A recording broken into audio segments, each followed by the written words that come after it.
magnificent.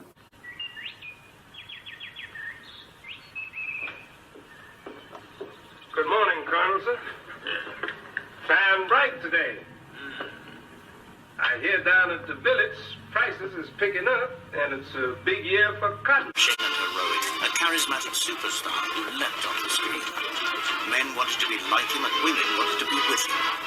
But in real life, he was complicated, longing for recognition as both an actor and writer.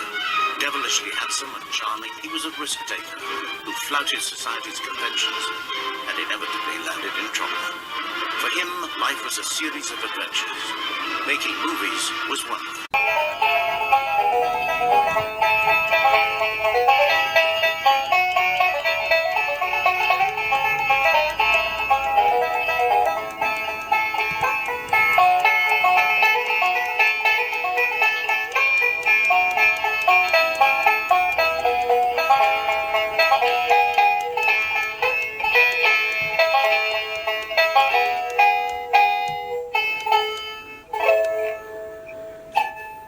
Well, this is Colonel Braxton Beauregard Burlique'S, adventurer, treasure hunter, swashbuckler extraordinaire, at your service, madam. Well, tonight's topic, in the spirit of the Return of Military Review, I thought I'd do a little review of well, look, I lost my screen there. I thought I'd do a little review. There's so many different Third Reich collectibles out there, and so many they're faking. And you ask yourself, what could I collect maybe that would be something, interesting, but perhaps, not common and maybe not as easily faked as some of the other things we have here.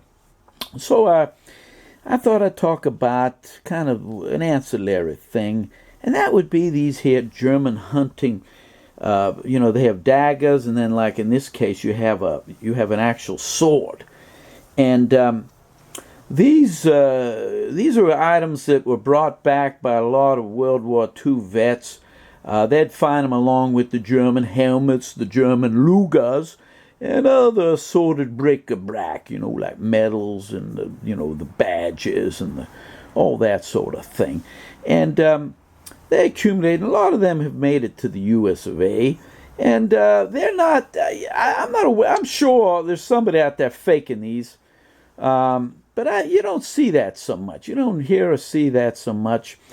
And some of these can get a little pricey, but not as ridiculous as some of the Third Reich collectibles. And these were, used by hunters. I would imagine, they'd be out hunting, and they'd come up to their prey, perhaps wounded, and they'd finish them off with a thrust, maybe a boar, an antelope, a deer, something like that. And a lot of these are like handcrafted. You've got you've got the handguard here, and this has this one here, I've had this quite a while. This one I believe is from like the late 1800s. That's my speculation. But you have like a hunting scene that's on the guard there, and then you have to look. This one is in the greatest shape, but there's I don't know if you can see it so well here, but there's it has like an etch blade, and it's all done by hand. And I'm not going to lie to you, the artwork is not that great, but it is etched the entire length of the blade, although it's kind of faint. Got a little bit of rust here. I don't have a maker mark on the blade, and I'm missing the usually a leather scabbard with like a brass or a like a chromed tip at the end of the scabbard. I don't have that scabbard, but I thought then we'd have like either sort of like a stag or an antler, off a deer, reindeer, whatever. They'd make the handle out of that, and you have some handwork there too. And look, that's like a hoof. That's represents a hoof. And of course, like I said, you'd have a dagger would be, half the blade would be maybe up to there. But these are a few $100. I've seen some prices on some of these are getting a little bit crazy, but I think that that's something that would be a good addition to a Third Reich collection. Kind of gets into the German culture, and also the same type of craftsmanship you'd see in maybe even some of these swords of daggers. Although most of these are handmade, from what I understand. Although I'm sure that some have marked blades and they're done up, real more professionally than perhaps this piece is.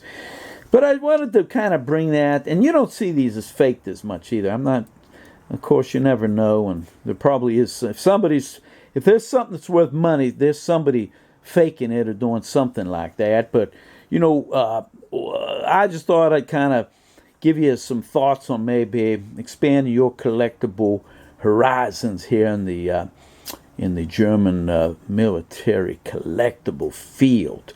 So that was just a little video I thought I'd do for you all in celebration. Welcome back, Military Review. I certainly look forward to your future videos here, and I'm going to try to produce more.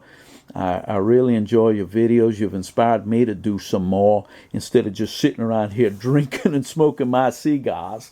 So anyway, I want to sign off here, boys.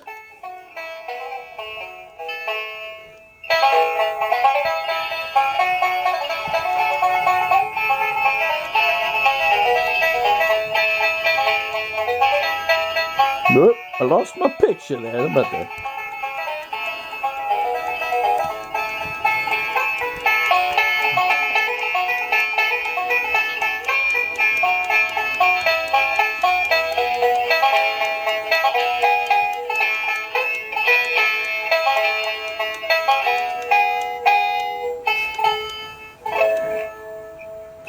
Well, this is Colonel Braxton Beauregard Burlique the Fifth, adventurer, treasure hunter, swashbuckler extraordinaire, signing off.